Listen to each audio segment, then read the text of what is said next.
Students कैसे हैं आप लोग। आज के वीडियो में हम क्लास 12 नागरिक शास्त्र का 2026 का मॉडल पेपर सॉल्व करेंगे। तो आज का वीडियो आपके लिए मोस्ट इंपॉर्टेंट है। अगर आप वीडियो पर नए तो वीडियो को लाइक कर दीजिए, चैनल पर नए सब्सक्राइब कर दीजिए, बेल आइकन को प्रेस कर दीजिए, क्योंकि बोर्ड एग्जाम के हर इंपॉर्टेंट टॉपिक का वीडियो आपको चैनल पर डेली मिलता रहेगा। तो देखिए, आज का जो हमारा पेपर है ये 2026 का वायरल पेपर है, न्यू पैटर्न पर आधारित पेपर है। तो पूरे पेपर को आज के वीडियो में हम सॉल्व करेंगे। तो देखिए, पेपर का कोड हमारा है 590 DH, समय हमारा है 3 घंटे 15 मिनट का और पूर्णांक हमारा होता है 100 नंबर का। अब देखिए आगे हमें निर्देश में क्या दिया हुआ है। देखिए, पहले आपको निर्देश को ध्यान से पढ़ना होगा, उसके बाद पेपर को सॉल्व करना होगा। तो देखिए, निर्देश में क्या दिया है। कह रहा है कि प्रारंभ के 15 मिनट परीक्षार्थियों को प्रश्न पत्र पढ़ने के लिए निर्धारित हैं। यानी कि जो शुरुआत का 15 मिनट आपको मिलेगा उसमें आपको प्रश्न पत्र को पढ़ना होगा और 3 घंटे में आपको पेपर लिखना होगा, यानी पेपर को सॉल्व करना होगा। उसके बाद है सभी प्रश्न अनिवार्य हैं, जितने भी प्रश्न दिए हैं पेपर में सभी का उत्तर देना अनिवार्य है। तीसरा निर्देश है कि प्रश्न संख्या 1 से 10 तक बहुविकल्पीय प्रश्न है, जिनका क्या करना, आपको सिर्फ 4 विकल्प दिए रहेंगे, जिनमें से जो सही विकल्प है उसे अपनी कॉपी में लिखना होगा। चौथा है प्रश्न संख्या 11 से 20 तक अति लघु उत्तरीय प्रश्न है, जिनका उत्तर प्रत्येक लगभग 10 शब्दों में यानी कि एक वाक्य में देना है। और पांचवा है कि प्रश्न संख्या 21 से 26 तक लघु उत्तरीय फर्स्ट प्रकार के प्रश्न हैं, जिनका उत्तर प्रत्येक लगभग 50 शब्दों में देना है। और प्रश्न संख्या 27 से 30 लघु उत्तरीय सेकंड प्रकार का प्रश्न है, जिनका उत्तर प्रत्येक लगभग 100 से 125 शब्दों में देना है। और फिर छठवां है कि प्रश्न संख्या 31 से 32 दीर्घ उत्तरीय प्रश्न है, जिनका उत्तर प्रत्येक लगभग 250 शब्दों में देना है। और फिर सातवां है सभी प्रश्नों के निर्धारित अंक उनके सम्मुख दिए गए हैं, यानी जो प्रश्न जितने नंबर का है उसके अंक उसके सामने दिया हुआ है। अब हमारा आ गया बहुविकल्पीय प्रश्न। तो देखिए, बहुविकल्पीय प्रश्न में क्या है, कह रहा है निम्नलिखित 10 प्रश्नों में से प्रत्येक के 4 विकल्प दिए गए हैं, इनमें से जो विकल्प सही है उसे चुनकर अपनी उत्तर पुस्तिका में लिखिए। यानी कि बहुविकल्पीय प्रश्न के हर विकल्प पर 4 ऑप्शन दिए रहेंगे, चारों में से जो सही है उसे अपनी कॉपी में लिखना होगा। देखिए, पहला क्वेश्चन हमारा क्या है, कह रहा है कि स्वतंत्रता प्राप्ति के समय देश की सबसे बड़ी चुनौती थी। ए ऑप्शन है संविधान का निर्माण, बी ऑप्शन है राष्ट्रीय एकता एवं सुरक्षा, सी ऑप्शन है योजना आयोग की स्थापना और डी ऑप्शन है संसद का निर्वाचन। तो देखिए, इसका सही जो उत्तर हो जाएगा वो हो जाएगा राष्ट्र निर्माण की चुनौती। तो यहाँ पे कहेंगे राष्ट्रीय एकता और सुरक्षा, ये सबसे बड़ी क्या थी, चुनौती थी। तो यहाँ पे ऑप्शन नंबर हमारा बी सही हो जाएगा। उसके बाद देखिए, दूसरा क्वेश्चन है कि भारतीय राष्ट्रीय कांग्रेस पार्टी की स्थापना कब हुई। ए ऑप्शन है 1885, बी ऑप्शन है 1889, सी ऑप्शन है 1891 और डी ऑप्शन है 1895। तो देखिए, भारतीय राष्ट्रीय कांग्रेस पार्टी की स्थापना कब हुई थी, ये 1815 ईस्वी में हुई थी। देखिए, ये कब हुई थी, 28 दिसंबर 1815 ईस्वी में भारतीय राष्ट्रीय कांग्रेस पार्टी की स्थापना हुई थी। तो यहाँ पे देखिए कहीं पे भी नहीं दिया 1815 ऑप्शन, तो इसलिए आप इसको जान लीजिए हमारा सही ऑप्शन यही होगा। उसके बाद देखिए, तीसरा क्वेश्चन है कि द्वितीय पंचवर्षीय योजना किस मॉडल पर आधारित थी। ए ऑप्शन है नेहरू महालनोबिस, बी ऑप्शन है Harrod Domar model, C option है गांधी मॉडल और डी ऑप्शन है वर्षा मॉडल। तो देखिए, इसका सही उत्तर हो जाएगा नेहरू महालनोबिस मॉडल। तो यहाँ पे ऑप्शन नंबर ए सही हो जाएगा। चौथा नंबर क्वेश्चन है ताशकंद समझौता कब हुआ। ए ऑप्शन है 1965 में, बी ऑप्शन है 1966 में, सी ऑप्शन है 1967 में और डी ऑप्शन है 1971 में। तो देखिए, इसका सही उत्तर हो जाएगा 1966। ताश समझौता है, ताश समझौता कब हुआ था, ताशकंद समझौता, ताशकंद समझौता हुआ था 10 जनवरी 1966 को। तो यहाँ पे ऑप्शन नंबर हमारा बी सही हो जाएगा। उसके बाद देखिए, अगला क्वेश्चन हमारा क्या है, अगला क्वेश्चन हमारा है पांचवा क्वेश्चन कि किस दशक को खतरनाक दशक कहा जाता है।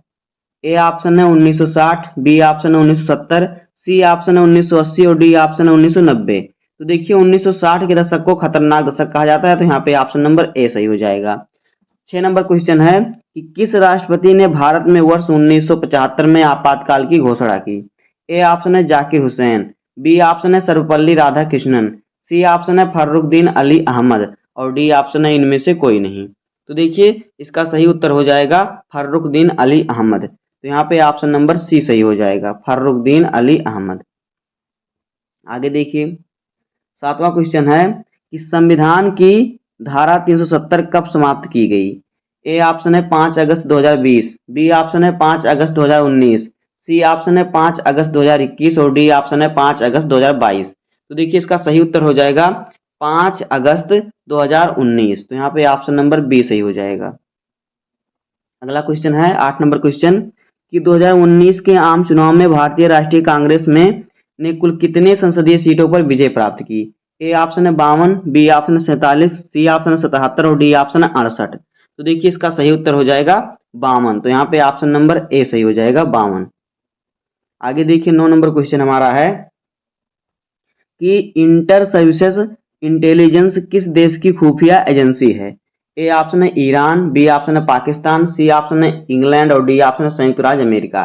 तो इंटर सर्विसेज इंटेलिजेंस जो खुफिया एजेंसी है ये पाकिस्तान की है। तो यहाँ पे ऑप्शन नंबर बी सही होगा। 10 नंबर क्वेश्चन है श्रीलंका में बहुसंख्यक वर्ग कौन सा है? ए ऑप्शन है सिंहली, बी ऑप्शन है तमिल, सी ऑप्शन है ईसाई, डी ऑप्शन है मुस्लिम। तो यहाँ पे इसका सही उत्तर हो जाएगा सिंहली। तो यहाँ पे ऑप्शन नंबर ए सही हो जाएगा। अब आगे देखिए हमारा आ गया अति लघुत्तरीय प्रश्न। तो अति लघुत्तरीय प्रश्न हर प्रश्न आपका 2 नंबर का है।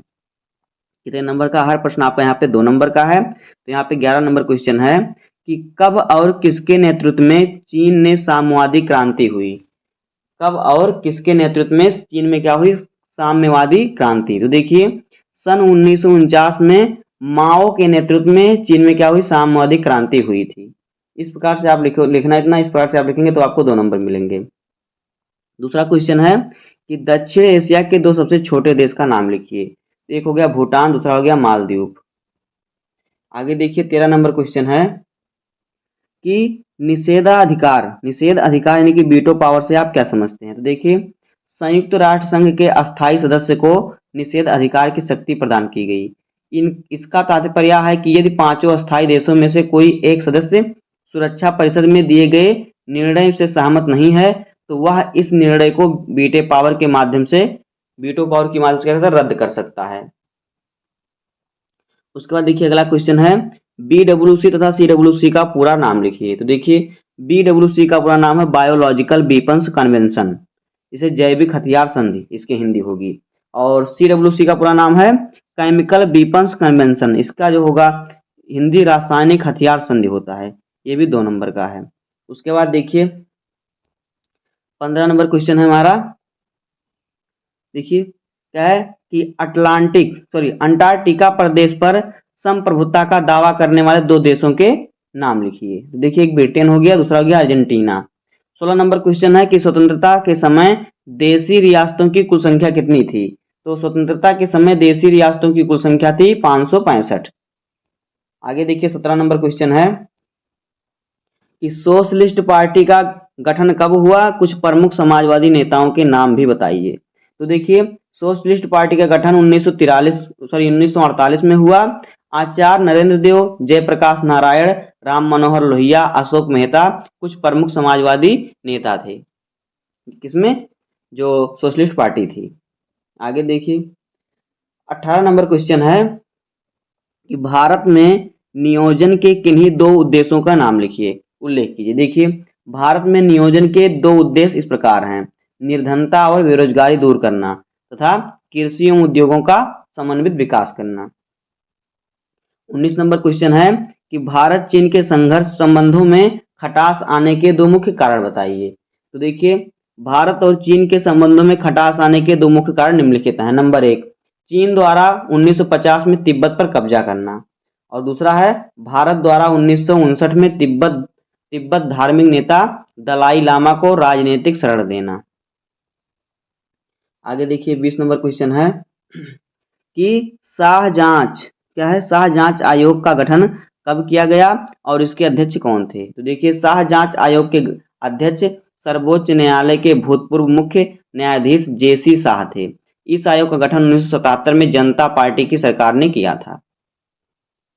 अब देखिए आ गया लघु उत्तरीय फर्स्ट प्रकार का प्रश्न। तो यहाँ पे हर प्रश्न आपका 5 नंबर का है। तो देखिए 21 नंबर क्वेश्चन है कि वर्ष 1974 की रेल हड़ताल पर प्रकाश डालिए। आपने कमेंट किया था कि इसका सर सोल्यूशन का वीडियो बताइए, तो मैं आज के वीडियो में पूरा सोल्यूशन का लाया हूं। तो देखिए इसका उत्तर हो जाएगा वर्ष 1974 में जॉर्ज फर्नांडिस के नेतृत्व में रेलवे कर्मचारी के संघर्ष से संबंधित राष्ट्रीय समन्वय समिति ने देशव्यापी हड़ताल का आह्वान किया। इस हड़ताल का आह्वान बोनस व सेवा से जुड़े शर्तों से संबंध में सरकार से अपनी मांगों को पूर्ति कराने हेतु किया गया था। सरकार इन मांगों के खिलाफ थी। रेलवे कर्मचारियों की इस हड़ताल से मजदूरों के असंतोष को बढ़ावा मिला। इस हड़ताल से संबंधित कई नेताओं को गिरफ्तार किया गया। रेल लाइनों की सुरक्षा में सेना को लगा दिया गया। अंततः 20 दिनों के बाद यह हड़ताल बिना किसी समझौते के वापस ले लिया गया। आगे देखिए 22 नंबर क्वेश्चन है कि हर क्षेत्रीय आंदोलन अलगाववादी मांग की तरफ अग्रसर नहीं होता। इस अध्याय से उदाहरण देकर तथ्य की व्याख्या कीजिए। तो देखिए, क्षेत्रीय आकांक्षाएं लोकतांत्रिक राजनीति का अभिन्न अंग हैं। क्षेत्रीय मुद्दे की अभिव्यक्ति कोई असामान्य अथवा लोकतांत्रिक राजनीति के दायरे से बाहर की घटना नहीं है, लेकिन हर क्षेत्रीय आंदोलन अलगाववादी मांग की तरफ अग्रसर नहीं होता।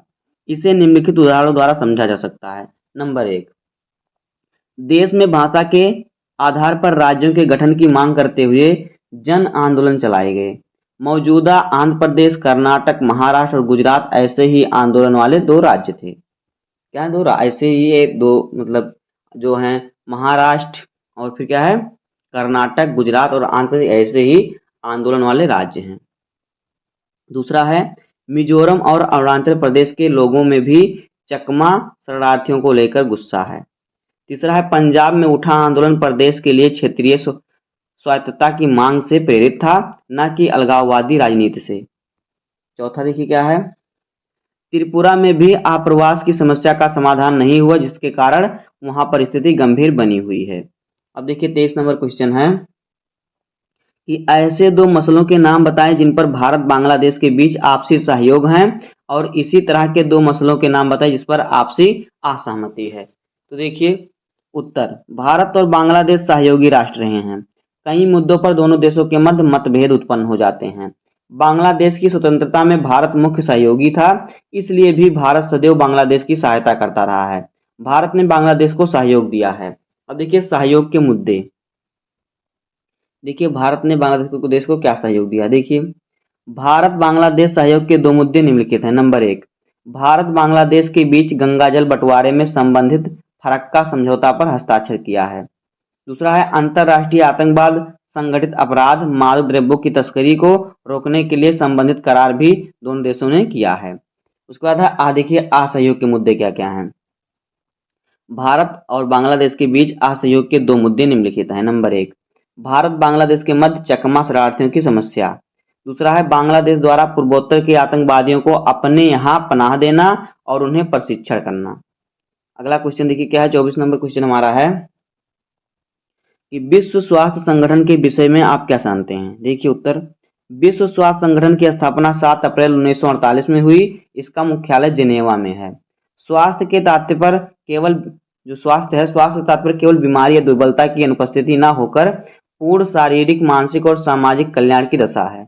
जैसे राष्ट्रीय सरकारों की स्वास्थ्य सेवा सुदृढ़ करने में सहायता देना, संकट काल में तकनीकी सहायता देना तथा सलाह देना, रोगों को दूर करने की योजनाएं बनाना तथा उन्हें कार्यान्वित करना, अंतर्राष्ट्रीय स्वास्थ्य के मामलों पर अंतर्राष्ट्रीय अभिसमय तथा करारों को क्या प्रस्तावित करना आदि।